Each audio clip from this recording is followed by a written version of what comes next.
Bonjour à toutes et à tous, bienvenue sur ma chaîne, c'est Gilles Mansillon, je suis un artiste et spiritualiste, je viens ici pour discuter de philosophie transcendantale, d'idées sur la spiritualité et le procédé de développement personnel à l'intérieur de soi. Aujourd'hui c'est l'ascension, l'ascension c'est 40 jours après Pâques, c'est le jour officiel pour l'ascension, on parle beaucoup d'ascension ici sur cette chaîne et dans beaucoup d'autres chaînes, donc beaucoup de parce que toute la planète est en train d'ascensionner. Donc aujourd'hui, c'est vraiment officiel, ça correspond à l'ascension du Christ, hein, mais enfin, on doit vraiment passer d'une réalité solide à une réalité fluide. Hein. C'est vraiment quelque chose qui doit être, qui doit être, qui doit, que on doit intégrer cette fluidité. C'est aussi la fin du Ramadan, hein, donc mais l'ascension, c'est l'ascension dans le cœur cosmique du Père et de la Mère Dieu. Hein. C'est vraiment une ascension, c'est énergétique ce qui se passe, et c'est donc c'est il faut, il, faut, il faut comprendre que bon, dans ce flow, on doit rentrer dans la fluidité. Mais si on reste trop connecté dans la fluidité de la troisième dimension, tous ces news, ces médias et tout ça, ça fait descendre notre vibration. Par contre, si on reste connecté dans le flow intérieur de ce qui se passe, ça élève notre fréquence. Hein. Donc, il faut rester fluide, harmoniser nos 5 corps, nos 4 corps. Hein. On nous a appris qu'il n'y a qu'un seul corps, c'est le corps physique, alors qu'en réalité, on a un corps mental, un corps émotionnel, un corps physique, bien sûr, et un corps astral spirituel. Donc c'est l'harmonisation de ces corps qui fait qu'on peut on peut s'intégrer. Hein. C'est parce que notre corps mental est connecté à notre physique et à notre corps émotionnel. Et donc c'est important d'arriver à comprendre que les émotions, c'est ce qui nous attache aux réalités. Si on peut regarder toutes les situations de manière détachée, on obtient une clarté. Dès qu'on rentre dans un procédé émotionnel, ça crée une sorte de nuage dans notre esprit et on sort de cette idée d'observateur pour rentrer comme un acteur. Donc toutes les situations peuvent faire naître des émotions ou des ressentis ou des pensées dans notre esprit, mais c'est d'arriver à ne pas réagir par impulse, mais d'arriver à observer ces émotions avant de réagir. Et à partir de là, on peut obtenir une clarté, et à ce moment-là, on a la bonne réaction. Et donc, il faut observer ces sentiments, ces ressentis, hein, pour pouvoir d'abord obtenir la clarté avant d'agir et de réagir. Donc voilà, c'est une bonne journée pour l'ascension. C'est la journée officielle de l'ascension, mais enfin bon, cette ascension, toute notre vie est dédiée à ça en réalité. Beaucoup de gens ne sont pas intéressés par l'évolution spirituelle, ils sont intéressés par le confort et vivre leur vie terrestre. Euh, Cela dit, ceux qui refusent l'idée de Dieu et de la vie éternelle vont lutter de plus en plus. Hein, ceux qui ne veulent pas sortir de cette troisième dimension, qui veulent rester endormis, et puis on va leur offrir l'opportunité de partir, hein, de toute manière, parce qu'à un moment donné, la lumière va être trop intense pour pouvoir continuer à vivre sur cette planète avec des idées rétrogrades et barbares, comme bon, il y a des gens qui sont dans la 3D qui n'ont pas des idées rétrogrades et barbares ou violentes ou quoi que ce soit. Enfin, il en reste encore pas mal, et donc le passé, c'est la destinée. Hein, la destinée. On est destiné d'être libre. Hein. Notre destin, c'est d'être libre. Mais il y a notre mental qui veut vraiment s'accrocher, qui nous empêche de. C'est vraiment intense ces moments. Hein. On est pressé de voir qu'il y ait des résultats tangibles. Mais en réalité, quand il y a des idées, des perspectives nouvelles qui arrivent dans notre esprit, c'est des résultats tangibles qui sont instantanés. Hein. Là où on en est actuellement, c'est l'humilité, et on va arriver dans la réjouissance.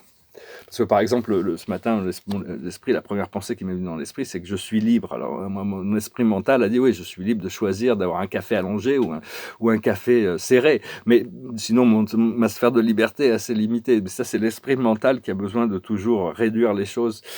Là où on en est en travail actuellement, justement, c'est la tempérance. Ne pas donner trop d'importance à notre esprit mental, écouter plus notre cœur, notre corps et notre intuition. Et ce qui arrive, ça va être le départ. Il y a vraiment ce départ qui arrive, hein, cette nouvelle vie qui se prépare. Donc, parce qu'il y a tous les impulses de lumière, il y a toutes sortes d'impulses de lumière, ça vient comme des vagues. Alors, toutes les mois, on est sur une nouvelle vague et ça redescend dans un espace de repos, et puis ça repart et ça recommence, c'est un petit peu incessant, ça ne s'arrête pas. Et donc, tous ces impulses de lumière ont tendance à faire remonter à la surface de la conscience toute la négativité. Hein. Actuellement, c'est d'abord ce travail qui a besoin d'être fait, continuer à travailler avec la flamme violette, invoquer cette flamme violette, mai, c'est le mois de Saint-Germain, hein, il a fait son ascension au mois de mai, mais il y a aussi le temple du cœur immaculé de Madame Marie. À vous demander avant de vous endormir d'aller visiter ce temple, hein, pendant votre sommeil. Peut se réveiller le matin avec des très bonnes énergies. Il y a plein de... C'est aussi le mois de Wessak, hein. À la Pentecôte, on a ancré l'énergie du Christ. À Wessak, on a ancré l'énergie du Bouddha, hein. Ces énergies se réunissent pour assister à l'ascension collective. Il faut voir que la pandémique a vraiment, ça nous donné cette fausse pandémique là, ils nous ont donné vraiment un nouveau sens des priorités. Et donc ça a nettoyé beaucoup des choses qui étaient à la base des chakras. On a dû accélérer notre faire face à nous-mêmes.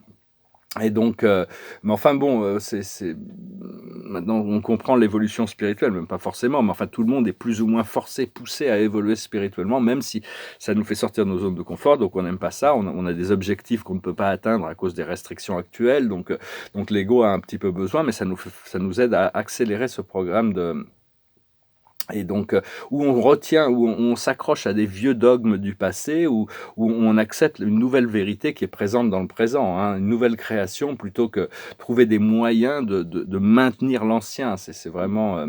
parce que la vérité de l'univers, Dieu a choisi d'avoir un nombre infini de perspectives et d'angles sur lesquels il va continuer d'exister. C'est une réalité infinie, hein. Il n'y a que Dieu l'infini de Dieu se manifeste par un nombre infini de réalités. Déjà sur Terre, il y a 8 milliards d'êtres humains, il y a 8 milliards de vérités, 8 milliards d'univers.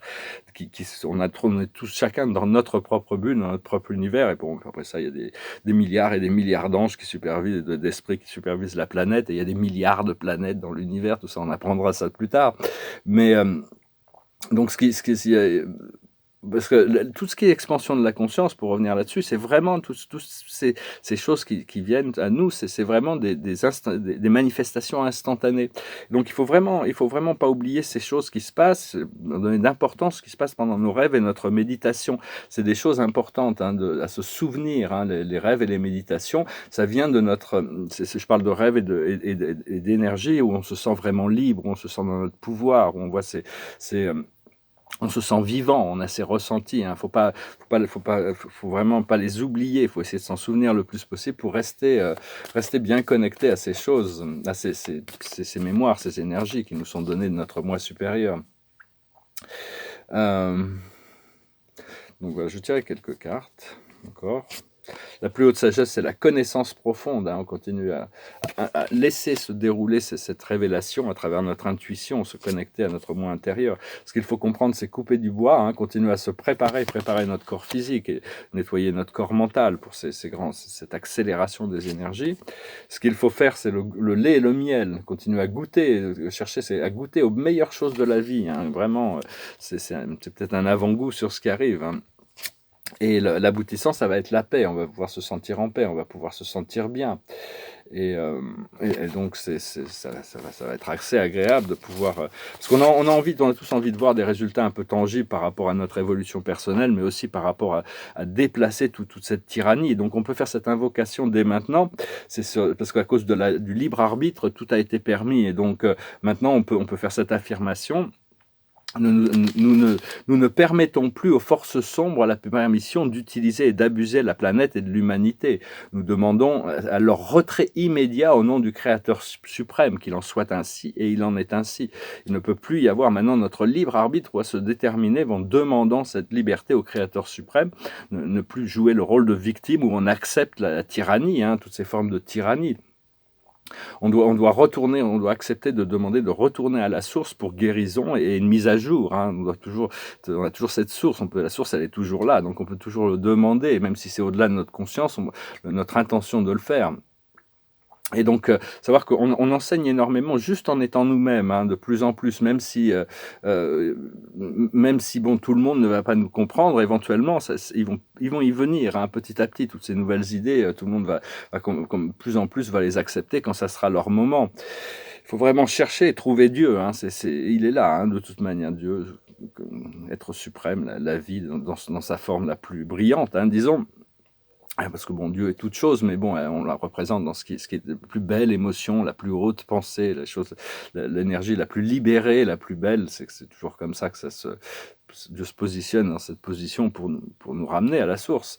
Et donc, parce que ouais, tous ceux qui ont rejeté Dieu et qui aient la vie éternelle vont se trouver dans des luttes intérieures de plus en plus. Mais il faut vraiment abandonner cette lutte, hein. Et la seule chose qu'on doit faire, c'est donner nos pensées sous contrôle. Nos pensées, ça vient de l'ego et les pensées, beaucoup de pensées inférieures de notre esprit mental, c'est ça. Il ne faut pas les laisser nous emmener dans des endroits où on n'a pas envie d'aller, hein. Donc c'est vraiment devenir contrôleur du mental et lâcher prise sur le reste. Savoir qu'il y a toujours cette lumière divine qui brille derrière les choses. Quand il y a un orage, il fait que passer. Il y a toujours cette lumière divine qui pousse les choses en avant, hein. Et donc, parce qu'on est des créateurs de contrastes ici, hein, tous les acteurs ne sont que des miroirs, ce sont des aspects de nous-mêmes. Donc, il faut jamais lutter contre les personnes, il faut lutter contre le mensonge, contre la corruption, contre le vice, contre ces choses qui font du mal. Mais c'est jamais les personnes ne sont que des miroirs de nous-mêmes, hein. Et donc, faut apprendre à rester immobile dans la vérité et laisser les choses, la lumière divine, transformer toutes les choses, être contemplatif, ne pas rentrer émotionnellement. Quand on ne rentre pas émotionnellement dans les situations, on est beaucoup plus léger, et les transformations, on peut les voir se passer naturellement. Et donc, il faut aussi imaginer, si c'est possible, hein, c'est un exercice d'imaginer que tout ce qu'on a vécu dans le passé n'était qu'une fiction. Si on y croit, on le rend réel et donc ça devient lourd et donc il faut vraiment le gérer après, hein. Donc imaginez que tout ça, de toute manière, tout n'est qu'une fiction en réalité. On vit tous une réalité relative, limitée, mortelle, et donc tout ça, ce n'est qu'une fiction puisqu'on est des êtres éternels. Donc il faut considérer que tout le passé est une fiction. Donc voilà, hein, et puis aussi de travailler, de savoir que les anges gardiens sont très puissants. Ils travaillent à de nombreux niveaux. Notre réalité, la réalité de l'univers est très complexe parce qu'elle est multidimensionnelle et la vie doit fonctionner pour faire avancer l'ensemble des choses.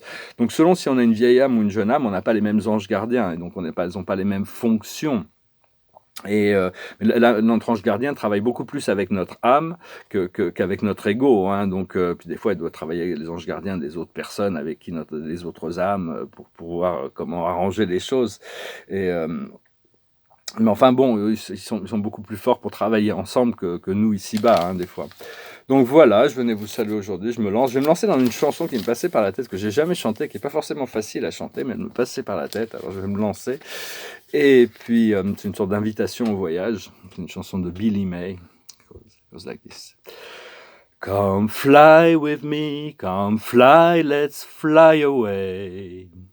If you can use some exotic booze, there's a bar in far Bombay. Come fly with me, let's fly away. Come fly with me, let's float down to Peru. In Lamaland, there's one man band and his flute for you. Come fly with me, let's take off in the blue. Once I get you up there, where the air is rarefied, we'll just glide, starry eyes. Once I get you up there, I'll be holding you so near. You may hear angel cheers. Come, 'cause we're together. Weather-wise, there's such a lovely day.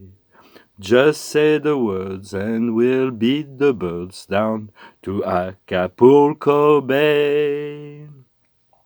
It's perfect for flying honeymoon, they say. Come fly with me, let's float down to Peru. Come fly with me, let's fly away. Pack up, let's fly away. Ouais, c'est une vieille chanson chantée par Frank Sinatra. C'est une invitation au voyage, hein, dans ce sens. C'est ce magnifique poème de Charles Baudelaire, j'ai ce premier couplet en tête qui dit Mon enfant, ma sœur, songe à la douceur d'aller là-bas vivre ensemble. aimer à loisir, aimer et mourir au pays qui te ressemble. Des soleils mouillés sous ces ciels brouillés pour mon esprit ont les charmes, si mystérieux de tes traîtres yeux brillants à travers leurs larmes. Là, tout n'est qu'ordre et beauté, luxe, calme et volupté. Après ça, il y a 2 autres chapitres, je ne sais pas forcément entièrement en tête. Donc, mais enfin, je fais beaucoup de tableaux, c'est un poème qui m'avait beaucoup inspiré. Je recommande Les Fleurs du Mal. Charles Baudelaire, c'est pas nouveau, hein, tout le monde connaît ça. Mais enfin bon, la poésie, c'est quelque chose d'important. Donc voilà, hein, je tirais une carte, c'est une magnifique carte, c'est le déjeuner sur l'herbe. Hein, c'est vraiment le 10 de Raphaël, c'est sur la satiété. Votre vie est faite d'amour et de grâce, relation familiale harmonieuse, à la recherche du bonheur. Donc vraiment, il faut lâcher prise sur le mental, hein, vraiment rentrer dans cette fluidité des choses, ne pas rentrer émotionnellement dans tous ces problèmes. Ça nous permis d'avoir de la clarté sur les choses et de traverser toutes ces épreuves en espérant vraiment, en continuant à travailler sur ce point de liberté pour nous-mêmes et pour le reste du monde. Je vous salue, je vous remercie. Si vous voulez une session privée, vous pouvez m'envoyer un email. Je vous remercie d'aimer, de partager, de commenter, de souscrire et pour vos donations. Et puis, j'espère revenir à vous bientôt. Adonai.